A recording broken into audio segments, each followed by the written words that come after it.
Assalamualaikum warahmatullahi wabarakatuh. Hai teman-teman semuanya, selamat datang kembali ya di channel Studio Horor. Studio Horor kali ini akan menceritakan tentang sebuah kisah warisan leluhur. Cerita misteri kali ini bersumber dari @Gundul Silir. Lalu bagaimana keseruan dari kisah kali ini? Mari kita simak kisah ini bersama-sama. Warisan leluhur berdasarkan kisah nyata. Tak pernah mengenal, tak pernah bersuah, tapi terwarisi. Bukan sebuah benda, juga bukan harta, tapi sebuah jiwa. Warisan. Bagi sebagian orang, mendapat warisan adalah sesuatu yang menyenangkan. Warisan yang bisa manfaat baik untuk beberapa orang. Jika warisan itu dapat memberimu rasa yang membahagiakan. Tapi tidak untukku, aku tidak mengharap, tidak meminta, tetapi diwarisi.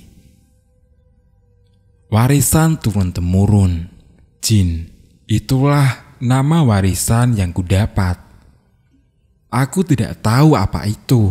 Aku tidak tahu dari mana itu. Aku tidak tahu nama dari lelembut itu.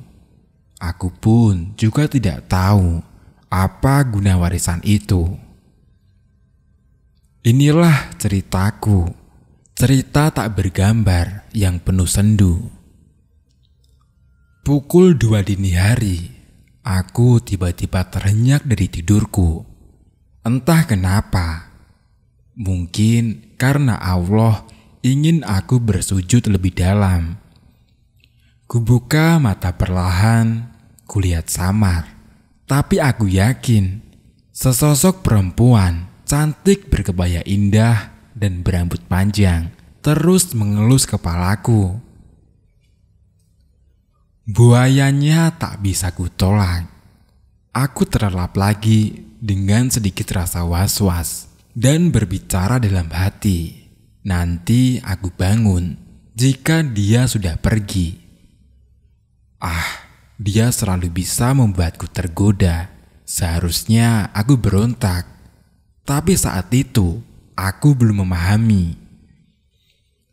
Mungkin hampir setiap malam dia menemaniku dengan senyum manisnya, seolah memberi kehangatan, namun menggigil karena sentuhannya. Aku yang tak pernah tahu siapa kamu, bahkan namamu tak pernah sedikit pun kau sebutkan, walau dalam batinku. Tahun 2006, aku berikhtiar menjauhkanmu. Minggu pagi, aku bersiap berangkat ke masjid sekolah sesuai instruksi dari guru bahasa Inggrisku yang sangat islami. Dengan kerudung bermotif tulisan Arab gundul milik kakakku yang mondok di Ponpes, salah satu kota yang dekat dengan kotaku. Dengan mantap, aku melangkah dari gerbang depan sekolah menuju masjid. Pagi ini terik matahari nampak cerah, memberi senyum pada kami para siswa yang mencari kesembuhan dari gangguan jin. Sepertinya aku datang sedikit terlambat, seolah semua menungguku untuk memulai ruqyah ini. Karena segera setelah aku sampai dan mencari tempat duduk bersama sedikit teman-teman perempuan, acara segera dimulai. Maklum, STM, perempuan hanya sedikit saat itu. Kami semua dipersilahkan berbaring, dan aku berbaring di samping salah satu temanku yang berbeda jurusan, yang mendapatkan warisan juga. Ya, dia memang ingin aku di sampingnya karena kami cukup dekat di ekstrasilat. Dia sangat khawatir dengan reaksi yang akan dia timbulkan. Karena itu, dia menggenggam tanganku. Ruqyah dimulai. Lantunan ayat suci terus bergema.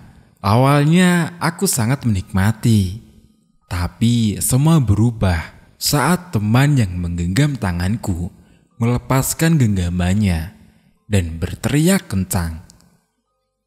Mulai dari itu, aku ikut tak disadarkan diri. Entah apa yang kuperbuat, aku tidak mengeluarkan suara apapun. Tapi tubuhku terus bergerak, air mataku terus mengalir. Setidaknya itulah yang teman-temanku katakan padaku setelah beberapa waktu telah berlalu. Sayang sekali, ikhtiar ini belum begitu membuat warisan ini meluntur. Semakin hari, dia semakin menunjukkan eksistensinya. Warisan ini juga memulai meminta imbalan sedikit demi sedikit. Aku tidak pernah meminta dia hadir ataupun membantuku, tapi dia meminta imbalan dariku. Fisikku mulai melemah, tidak sekuat aku yang dulu. Aku mulai sering sakit, yang dulunya aku sekuat baja yang jarang sekali sakit. Terkadang dia menunjukkan kemarahannya dan berimbas pada wajah atau fisikku.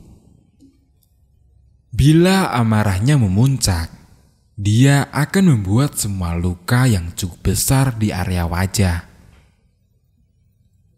Tahun 2006, aku masih kelas 1 STM.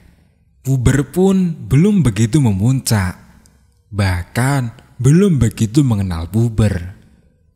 Tapi di wajahku sering timbul seperti jerawat di tengah kening, di antara dua alis. Timbulnya akan langsung banyak dan tiba-tiba melepuh, padahal tak pernah kupegang. Lukanya seakan menjadi parah dalam sehari atau 2 hari, tetapi dalam sesaat luka itu akan bersih tanpa bekas sama sekali. Ini terjadi berulang kali. Bahkan kadang muncul luka seperti tersulut api di bagian pelipis samping mata yang berbentuk bulat, cukup besar dan bernanah. Tanpa aku ketahui sebabnya, lagi-lagi dalam sekejap luka itu akan kering dan hilang tanpa berbekas sama sekali. Padahal umumnya luka-luka seperti itu akan cukup berbekas dan akan tampak. Aku pun selalu diperingatkan pelatih silatku agar dapat mengendalikannya, agar dia tidak semakin menyakiti. Bahkan dia juga membuatku kewalahan dan merasa bersalah kepada beberapa orang. Dia akan marah jika aku merasa sedikit sakit hati, walaupun itu hanya kupendam. Karena aku bukan orang yang mudah marah ataupun dendam, tapi lain dengan jin warisan ini. Bila hatiku merasa tersakiti, dia akan menyerang fisik dan batin seseorang yang menyakitiku.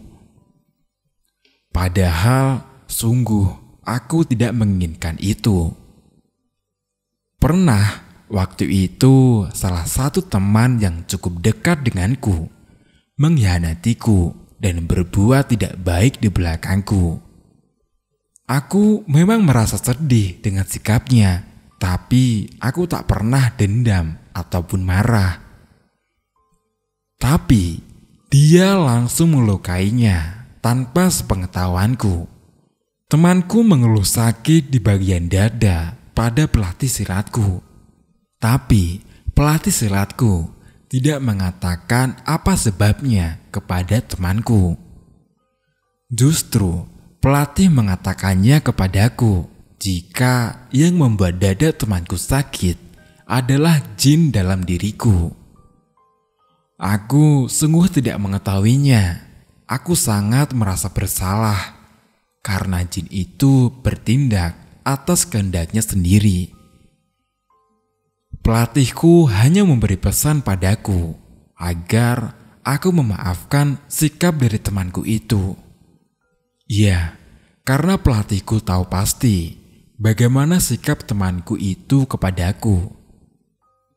Aku katakan, aku sudah memaafkannya sepenuh hati. Aku juga tetap bersikap baik padanya, walau sebaliknya temanku itu kepadaku. Dari saat itu, aku tidak pernah memendam rasa sakit hatiku. Aku akan langsung bersujud memohon ampun kepada Allah selesai sholat 5 waktu. Jin warisan, dia memberi kelebihan lain yang kusebut kekurangan yang melelahkan. Dia memberi satu penglihatan lain yang tanpa aku menyadarinya, dia berusaha memujukku dengan penglihatan semu. Hari ini tidak seperti biasa. Aku sampai di sekolah lebih awal karena tidak ketinggalan bus. Aku bisa mengurangi bau tidak sedap dari tubuhku karena berkeringat saat dihukum berlari mengelilingi Jalan Simpang 5 Semarang seperti hari-hari biasanya saat ditinggal bus tercinta. Aku juga masih punya waktu berlenggang santai menuju kelas, menyapa para guru dan sedikit menggodanya. Sampai di kelas, aku segera meletakkan tas di bangku dan keluar lagi menuju ruang tata usaha untuk mengisi tinta spidol papan tulis dan mampir ke toilet juga, sama mampir ke kantin. Di depan toilet wanita, kutemui beberapa teman beda jurusan yang berganti pakaian olahraga dan juga beberapa teman yang ribut-ribut karena HP-nya hilang saat naik bus. Aku hanya mendengar sedikit, tapi tiba-tiba aku diberi gambaran semua tentang kejadian sampai HP temanku itu hilang. Dan entah kenapa, aku langsung mengutarakan apa yang terlihat dalam pikiranku kepada teman yang kehilangan HP. Aku menjabarkan ciri-ciri orangnya. Temanku membenarkan ciri-ciri yang aku sebutkan. Benar, seperti dengan orang di sebelahnya. Dia pun keheranan dengan apa yang kusebutkan, karena aku tidak ada di tempat kejadian sebelumnya. Arah rumah kami pun berlawanan. Aku hanya mengatakan, aku juga tidak tahu bagaimana bisa. Aku pun kembali ke kelas dengan pikiran yang penuh tanda tanya. Kok bisa begini ya? Bagaimana bisa? Iya, saat itu pemahamanku tentang jin yang suka mencuri kabar memang masih kurang. Karena baru kelas 1 STM inilah dia mulai benar-benar menetapkan pilihannya untuk memberiku warisan. Menunggu waktu yang tepat sampai aku benar-benar dewasa. Jangan sebut ini kelebihan, karena dia juga memberi ketakutannya padaku. Jangan membanggakannya, karena dia juga mengambil hal lain yang menurutnya hak dan imbalannya. Dia akan merampas yang sebagian kebahagiaan hidupmu. Begitu juga denganku, setiap dia memberi satu hal, maka dia juga akan mengambil satu hal lain dalam hidupmu. Kesehatan, itulah hal lain dalam hidupku yang disedot sedikit demi sedikit dia ambil. Semakin hari, kesehatanku semakin berkurang. Hampir setiap hari dadaku terasa sesak, hingga membuat repot seluruh teman di kelasku dan tidak memihak waktu. Kapanpun bisa sesak dan tidak tertahankan tanpa ada sebab yang pasti. Lingkar mataku sering menghitam tanpa sebab, padahal tidak bergadang dan juga tidak melakukan hal berat. Bila sudah seperti itu, mukaku akan pucat seperti sakit parah dengan lingkar mata yang hitam seperti zombie. Padahal aku tidak merasakan hal aneh dalam tubuhku. Dia juga memberi ketakutan lain di setiap mimpimu, seolah memberi kabar sebelum terjadi. Tapi itu membuat rasa khawatir yang berlebih pada saat seusiaku waktu itu. Kamu juga akan diberi mimpi yang menyeramkan, meneror tidurmu, mengambil nyenyak setiap tidurmu, bisa membuatmu takut terlelap, menghantui setiap aktivitasmu. Apalagi malam hari, kamu akan dipaksa bangun dan diperlihatkan makhluk lain yang terkadang begitu menyeramkan, membuat tubuhmu tidak bisa digerakkan karena rasa takut. Pernah kan kamu saat akan tidur didatangi setuyul? Sesosok tuyul yang mengerikan terus menggodamu dengan wajah buruknya, berlarian di samping tempat tidurmu dan sesekali menggelitiki telapak kakimu. Dia terus menggodamu. Jika kamu tertidur, maka jiwamu akan ikut bermain di dalamnya. Jin warisan leluhur menjadi magnet yang kuat untuk menarik jin-jin lain yang ada di sekitarmu dan akan ikut bersemayam dalam tubuhmu dengan alasan kenyamanan. Jangan pernah tergoda menambah jin lain dalam dirimu, maka tubuhmu akan terkendalikan dan seakan melayang. Tahun 2007, kelas 2 STM, aku merasa melakukan kesalahan besar karena pemahamanku yang kurang tentang perjinan ini. Aku melakukan sesuatu yang disarankan seseorang untuk puasa mutih, katanya agar aku bisa mengendalikannya dan memanfaatkannya untuk hal yang baik. Aku puasa mutih selama 3 hari, tapi setelahnya aku menyesal. Ternyata karena hal itu, kepekaanku semakin tidak terkendali. Jin-jin lain semakin bisa menyakiti fisikku, walau tidak terlihat dari mata orang biasa.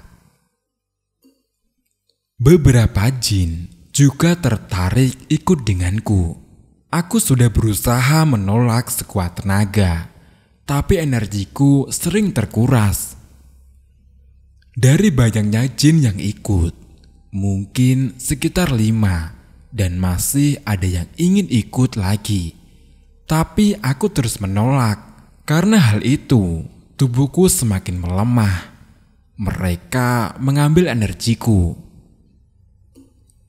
Aku semakin sering sakit. Berat badanku semakin hari semakin berkurang. Mereka semakin sering bisa menyakiti fisikku. Mengikuti kemanapun aku pergi, menerorku di semua aktivitasku.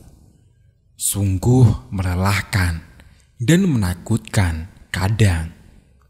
Was-was selalu yang kurasakan. Beberapa kali aku seperti akan kerasukan, tapi alhamdulillah aku terus bisa mengendalikan. Walau menghabiskan semua energi dalam tubuh. Yang masih kusyukuri, aku bukanlah tipe yang sering tergoda jin lain hingga mengakibatkan kesurupan. Aku masih bisa terus mengendalikan dan berusaha menjauh dari teman-teman yang kerasukan Itu juga dibantu dengan teman-temanku lain yang perhatian. Pernah suatu ketika aku bersiri di bawah pohon besar di dekat lapangan tenis. Aku diganggu penunggu pohon itu, sesosok kakek tua yang menyukai jin dalam diriku. Tubuhku bergetar hebat seluruhnya karena penolakan dariku dan dari jin warisan yang ada dalam diriku. Tubuhku sangat berat, bahkan disentuh satu jari saja oleh temanku, aku merasa ditekan kencang. Aku terus mengendalikannya dengan banyak istighfar. Aku juga masih sadar sepenuhnya. Walaupun tubuhku menggigil dan bergetar hebat, aku masih sadar dan mengenali semua teman yang berusaha menenangkanku. Akhirnya aku bisa mengusir sosok kakek tua itu dengan sekuat tenaga. Jin warisan, dia juga bisa membawamu ke alam lain, bersama-sama dengan mereka yang lain juga. Kamu juga bisa terbendam seluruhnya jika energi jin dalam dirimu tidak lebih kuat. Berhati-hatilah, jangan terbujuk rayuan pergi ke alam mereka. Bila tak beruntung, kamu tak akan bisa kembali. Begitu pula denganku. Aku hampir tidak bisa kembali. Alhamdulillah, aku masih diberi keselamatan dan dibantu kembali melalui bantuan seseorang yang sampai sekarang tetap kuhormati. Walau tidak lagi berjumpa, membuat rasa trauma yang mendalam. Bahkan pada hal-hal kecil yang menurut orang lain itu ketakutan yang tidak masuk di akal. Tapi akan sulit untuk menjelaskan apa sebabnya. Tidak semua orang akan percaya dengan cerita alam gaib. Jin warisan tidak hanya berfokus pada dirimu yang diwarisi, tetapi juga bisa mengganggu orang-orang terdekatmu, mengambil kebahagiaan mereka, mengambil kesehatan mereka, memberi rasa curiga, juga memberi rasa takut yang berlebih. Tidak luput dengan orang-orang terdekatku. Saat dia menjadi magnet untuk jin lain, mereka akan berusaha menggangguku. Jika tidak bisa, maka mereka akan beralih ke orang terdekatmu dan membuatmu lebih bersedih dan semakin merasa jatuh. Dan jika jin warisan ini tidak menyukai sikapmu atau orang terdekatmu, dia juga akan menyakiti fisik mereka. Jangan lengah dengan semua tipu dayanya. Suatu saat akan aku ceritakan bagaimana jin bisa membuat kesedihan yang mendalam di hidupku melalui orang-orang terdekat. Jin warisan leluhur ini kukira diturunkan langsung dari ayahku, tapi ternyata salah. Ayahku tidak menuruni jin ini secara langsung dari kakekku atau buyut ataupun leluhur yang lebih tua. Ayahku hanya mengikuti ritual ilmu ajaran leluhur, dan yang lebih mengejutkanku, ilmu ayahku telah lama hilang sebelum aku lahir. Semenjak masa kecil kakak keduaku, semua dikatakan oleh ibu baru saja. Mungkin 2 minggu yang lalu, ibu mengatakan ilmu ayah hilang karena melanggar pantangan saat kakak keduaku masih kecil. Jadi, ayahku tidak menurunkan jin padaku. Jin itu diwariskan langsung dari leluhur keluarga ayahku.